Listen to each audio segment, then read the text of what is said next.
నాకు తెలిసి నిన్నాక పాపం రాయుడి లక్ష్మణరావు ఫీల్ అవుతున్నావు కానీ నేను అసలు పవన్ కళ్యాణ్ అపాయింట్మెంట్ ఉందో కూడా తెలియనటువంటి పరిస్థితి. ఊరికి డిబేట్ లోకి వచ్చి మాట్లాడటం తప్ప కామన్ సెన్స్ పక్కన మాట్లాడుతున్న గౌరవించాల్సినటువంటి ఇది కూడా లేదు మీ దగ్గర.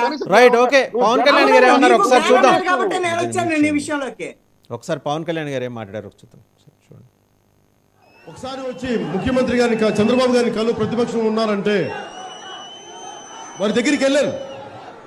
వెళ్తే ఏం చేయబోతున్నారు మీరు, చాలా బాగుంది, మాకు ఇన్స్పైరింగ్ ఉంది అని చెప్తూ మీరు ఏం చేయబోతున్నారంటే నేను ఇలా పోటీ చేయబోతున్నానండి.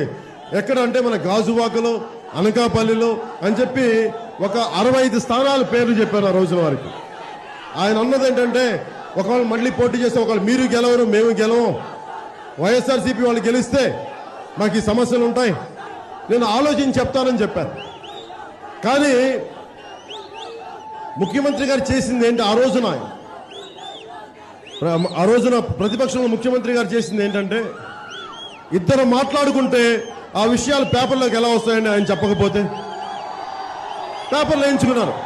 పవన్ కళ్యాణ్ ఇట్లా అడిగాడు, మాకు లొంగిపోయాడు, డబ్బులు అడిగాడు. నాకు అనిపించింది మీకు మీ పార్టీకి దండం స్వామి నా వల్ల కాదని చెప్పి పారిపోయాడు.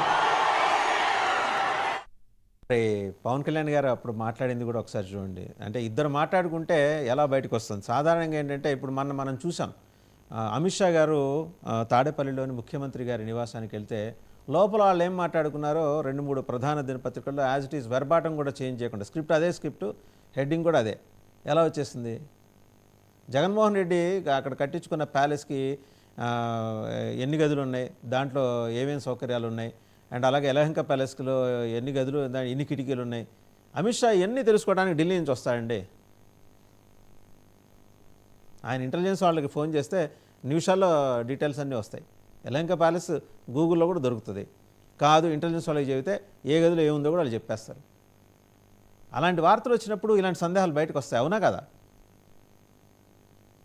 ఇప్పుడు వాసుదేవన్ గారు ఈ రోజున నాగేంద్ర బాబుకి కార్పొరేషన్ పదవని అదేవిధంగా రాజ్యసభని ఇలాగా వార్తలు వచ్చినాయి అంటే ఇది లీకేజీ కాకుండా ఇంకేముంటది.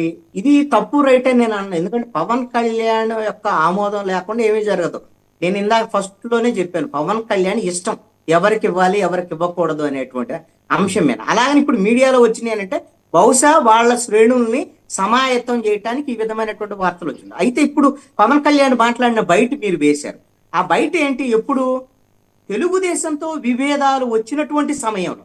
ఇప్పుడు ఆల్రెడీ తెలుగుదేశంతో జనసేన కలిసే ఉంది. అలా అనుకుంటే చంద్రబాబు నాయుడు నరేంద్ర మోడీని ఎన్ని తిట్టాడు, నరేంద్ర మోడీ చంద్రబాబు నాయుడు ఎన్ని తిట్టాడు 2019 ఎన్నికలకు ముందు. ఇప్పుడు ఈ రోజున ఎవరు పొగడినంత ఇదిగా చంద్రబాబు నాయుడు నరేంద్ర మోడీని పొగుడుతున్నాడు, అన్ని భాషల్లో పొగుడుతున్నాడు. కాబట్టి రాజకీయాల్లో ఈ విధమైనటువంటి విమర్శలు విడిపోయినట్టు తిట్టుకుంటారండి, ఎవరైనా తిట్టుకుంటారు. కలిసినప్పుడు మళ్ళీ పొగుడుకునేటువంటి ఇది ఉంటుంది. కాబట్టి అప్పుడు పవన్ కళ్యాణ్ మాట్లాడినటువంటి మాటలనే ఇప్పుడు ఆ స్థాయిలో చూడటం కరెక్ట్ కాదని నా అభిప్రాయం. వెంకట గురుమూర్తి గారు అంటే రెండు అంశాలు ఇక్కడ. ఏది సరే ఆ అంశం పక్కన పెడితే విడుదల రజనీకి సంబంధించి ఇందాక రేగిల్ లక్ష్మణరావు గారు అడిగారు.